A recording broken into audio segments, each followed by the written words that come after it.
Hello dear students, हमारा जो आज का टॉपिक है दैट इज़ जनरल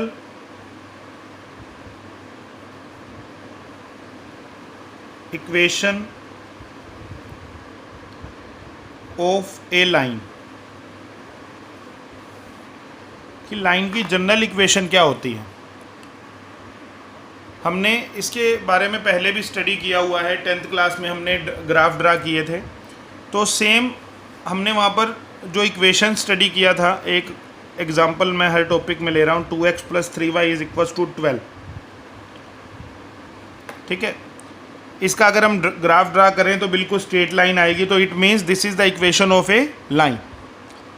वहाँ पर इसका नाम था लीनियर इक्वेशन इन 2 वेरिएबल्स, और जो जनरल इक्वेशन थी लीनियर इक्वेशन इन 2 वेरिएबल की, that was ax + by + c = 0।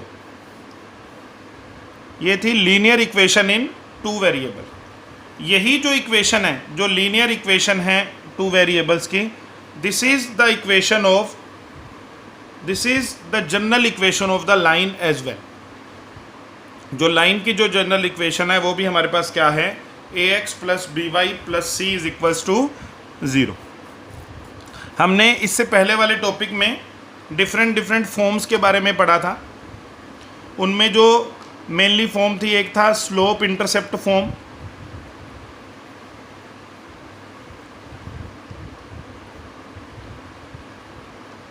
Intercept form,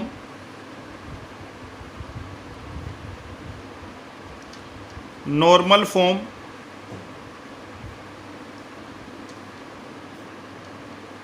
point slope form,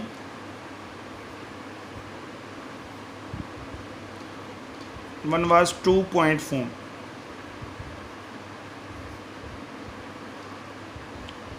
तो हमारे पास अलग अलग कंडीशंस गिवन थी इससे पिछली एक्सरसाइज में, जिन कंडीशन के बेस के ऊपर हम अलग अलग फॉर्म को यूज़ करके equation of line find out करते थे। अब हमारे पास क्वेश्चन इससे उल्टा है। सपोज कीजिए कि अगर हमारे पास ये इक्वेशन दी गई है 2x + 3y = 12, और हमें ये फाइंड आउट करना है कि बताओ कि ये लाइन x एक्सिस को और y एक्सिस को किस पॉइंट पर कट करती है। हमारे पास रिक्वायर्ड है कि ये लाइन x एक्सिस और y एक्सिस को किस पॉइंट पर कट करती है। तो इंटरसेप्ट फॉर्म जो है हमारे पास वो होती है x/a + y/b = 1। इसमें a होता है x इंटरसेप्ट और b होता है हमारे पास y इंटरसेप्ट। मीन्स ये लाइन x एक्सिस को कहाँ काटती है वो वैल्यू है a, और y एक्सिस को कहाँ काटती है वो वैल्यू है b।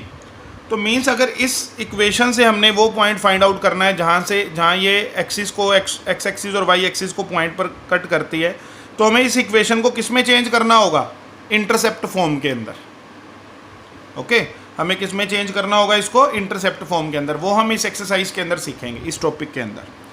फिर अगर हमें कहा जाए कि find the slope of this line, हमने स्लोप फाइंड आउट करने के लिए पहले सीखा था कि अगर हमारे पास एंगल गिवन हो तो वहाँ से हम स्लोप फाइंड आउट कर लेते हैं, m = tangent theta.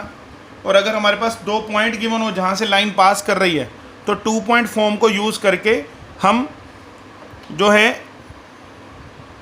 2 point form को अगर यूज़ कर लें हम, तो उससे हमारे पास क्या होगा, जो लाइन है अगर वो 2 पॉइंट में से पास करे तो उसका स्लोप कैसे फाइंड आउट करते हैं, y2 - y1 बाय में x2 - x1।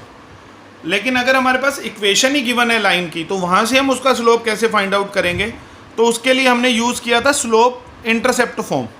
Slope intercept form क्या होती है हमारे पास, y = mx + c। उसमें m क्या होता है हमारे पास, slope of the line. Means अगर मैं इस इक्वेशन को y = mx + c की फॉर्म के अंदर चेंज कर दूं, तो m हमारे पास किसको रिप्रेजेंट करेगा, स्लोप को। फिर अगर मेरे पास ये रिक्वायर्ड हो कि find the perpendicular distance of this line from the origin से इस लाइन का परपेंडिकुलर डिस्टेंस अगर निकालना हो, तो उसके लिए हमने सीखी थी नॉर्मल फॉर्म। नॉर्मल फॉर्म क्या होती है, x cos alpha plus y sin alpha is equals to p, where p is the perpendicular distance from origin of the line. Okay तो इट मीन्स हमें इस इक्वेशन को इस फॉर्म के अंदर चेंज करना पड़ेगा। तो वो हम इस इक्वेशन को इन डिफरेंट फॉर्म के अंदर कैसे चेंज कर सकते हैं वो हम सीखेंगे। जैसे अगर हमें स्लोप इंटरसेप्ट फॉर्म में चेंज करना है तो 2x plus 3y is equal to 12 given है हमारे पास। तो इंटरसेप्ट फॉर्म क्या है हमारे पास, x by a plus y by b is equal to 1, means equals to में हमारे पास 1 होना चाहिए। तो हम क्या करेंगे, और x और y का कोफिशिएंट 1 होना चाहिए। तो आप दोनों तरफ 12 से डिवाइड कर दो।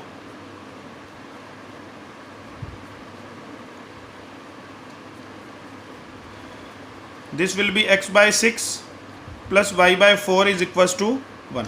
ये x इंटरसेप्ट हो गया और ये हमारे पास क्या हो गया, y इंटरसेप्ट हो गया। एक और एग्जांपल लेते हैं, 2x plus 3y plus 5 is equal to 0।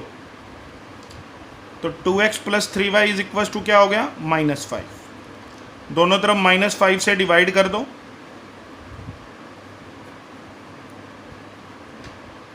x bye में -5/2, y बाय में -5/3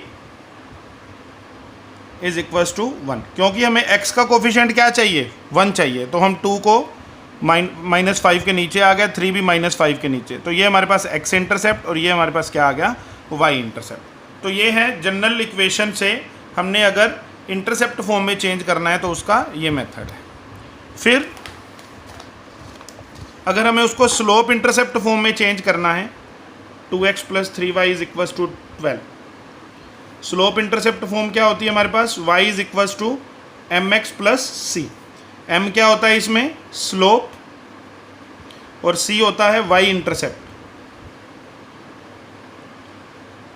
तो इसको अगर हमने चेंज करना हो स्लोप इंटरसेप्ट फॉर्म में, वेरी सिंपल, अब y को एक तरफ रखिए, बाकी सबको राइट हैंड साइड में ले जाइए। 3y इज इक्वल टू क्या आ गया, -2x plus 12, y is equal to क्या आ गया, -2/3x प्लस 12/3 दैट इज 4। ये तो सिंपल है, सिर्फ उसको y को एक तरफ रखना है और बाकी सबको दूसरी तरफ ले जाओ।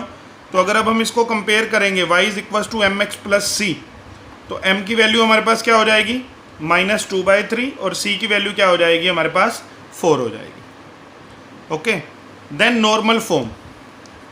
नॉर्मल फॉर्म से हम क्या बता सकते हैं, the perpendicular distance of the line from the origin, x cos alpha plus y sine alpha is equal to p। Alpha क्या होता है हमारे पास, ये लाइन है, ये इसका perpendicular distance p, and this is alpha, the angle made by the perpendicular with the positive direction of x axis. ये alpha है। तो हमें अगर अल्फा भी फाइंड आउट करना होगा या p फाइंड आउट करना है परपेंडिकुलर डिस्टेंस, तो उसके लिए हमारे पास जो इक्वेशन है 2x plus 3y is equal to 12, और जनरल इक्वेशन है मान लीजिए ax plus by is equal to c। Okay, तो आपको दोनों तरफ न्यूमरेटर में, सॉरी डिनोमिनेटर में √a² प्लस b² से डिवाइड करना होगा। a by √a² plus b², b by x आ गया साथ, a² plus b², c bye √a² plus b²। तो इसमें ये जो राइट हैंड साइड में जो c आया है, राइट हैंड साइड में, this is the perpendicular distance of the line from the origin. This will be the value of cos alpha, this will be the value of sine alpha. हम इसको एक example से करते हैं, फिर आपको better ये समझ में आएगा कि नॉर्मल फॉर्म से हम परपेंडिकुलर डिस्टेंस कैसे फाइंड आउट करते हैं। तो एग्जाम्पल देखिए, एग्जाम्पल है √3x plus y minus 8 is equal to 0।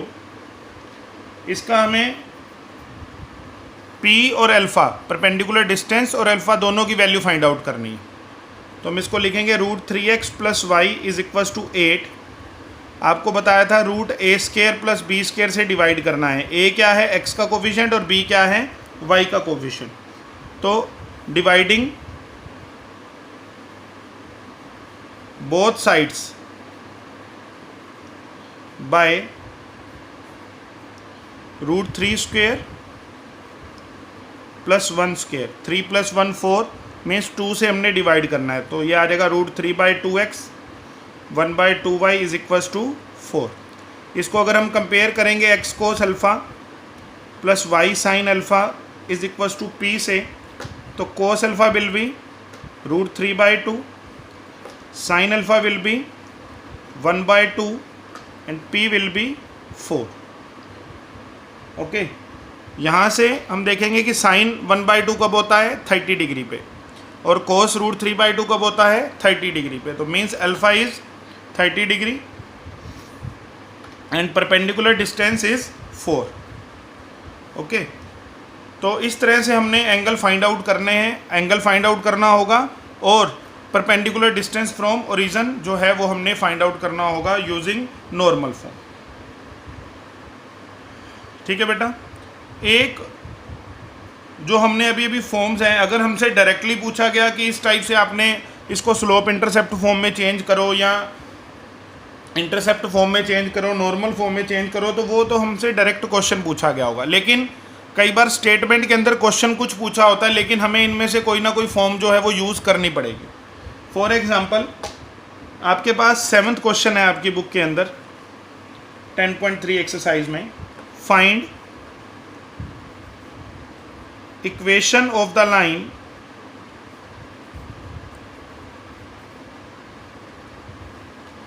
Parallel to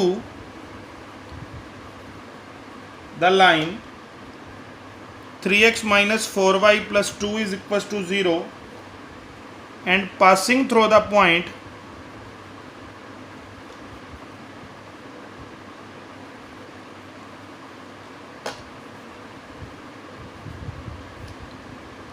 -2 3।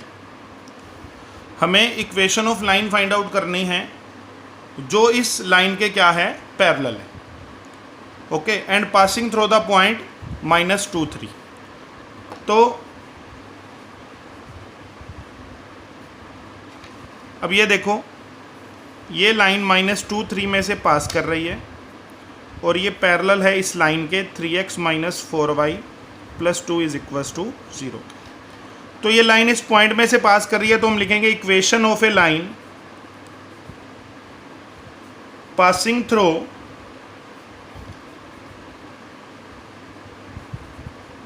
A point is given by.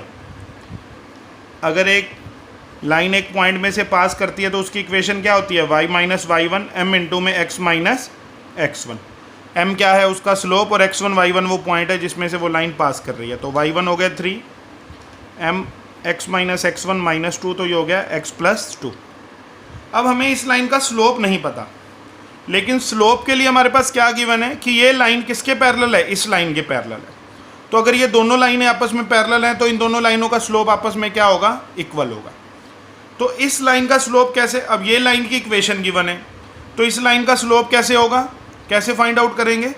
Equation से हम स्लोप कैसे फाइंड आउट करते हैं, इसको हम किस फॉर्म में चेंज कर देंगे, स्लोप इंटरसेप्ट फॉर्म के अंदर y is equals to mx + c में चेंज कर देंगे। तो हम लिखेंगे slope of line 3x - 4y + 2 is equals to 0 will be given by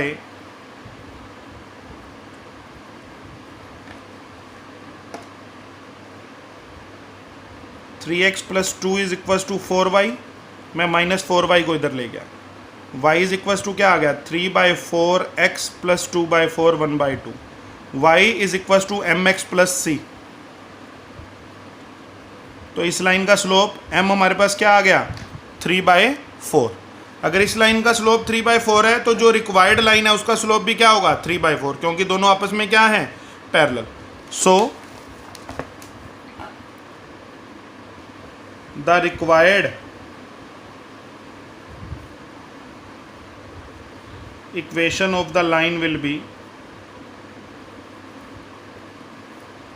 y minus y1 m 3/4 x minus x1, 4y minus 12 3x plus 6 3x minus 4y plus 18 is equals to 0.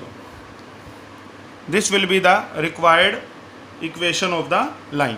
Slope हमें पता चल गया, तो दो line अगर parallel हो तो उनका स्लोप क्या होता है हमारे पास, इक्वल होता है. इस सम को करने के लिए एक अल्टरनेटिव मेथड भी है. वो अल्टरनेटिव मेथड क्या है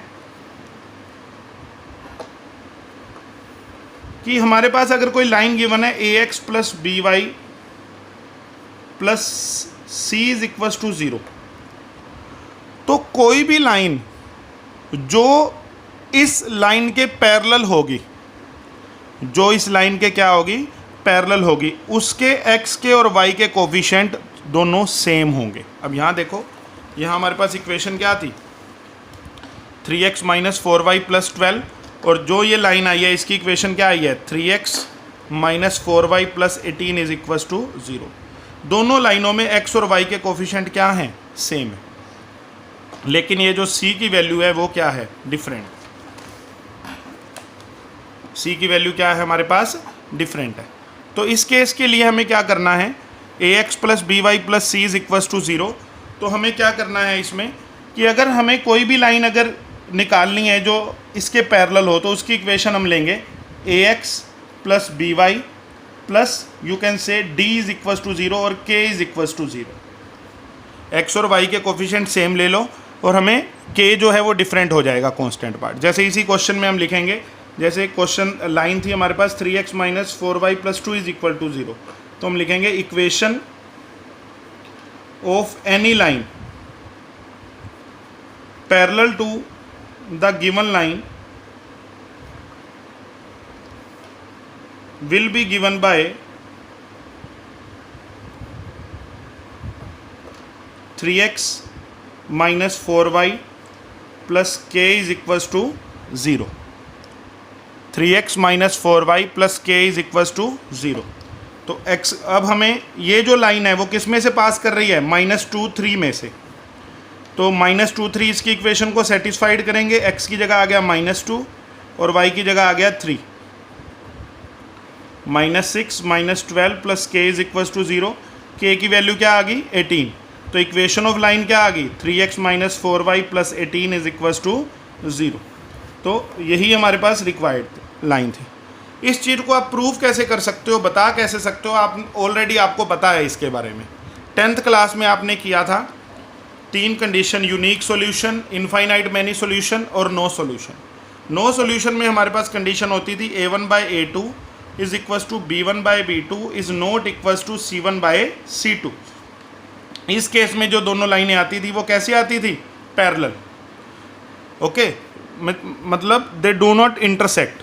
तो अब अगर हम यहाँ पर देखेंगे तो a1/a2 b1/b2 is not equals to c1/c2. तो उसी कंडीशन के बेस के ऊपर हमारे पास ये लाइनें क्या होंगी, पैरेलल लाइंस होंगी. ओके, ठीक है बेटा, आपने इस वीडियो के बेस पर आपने 10.3 एक्सरसाइज के क्वेश्चन सोल्व करने हैं और जो उसमें डाउट्स हों वो आपने मेरे साथ डिस्कस करने हैं.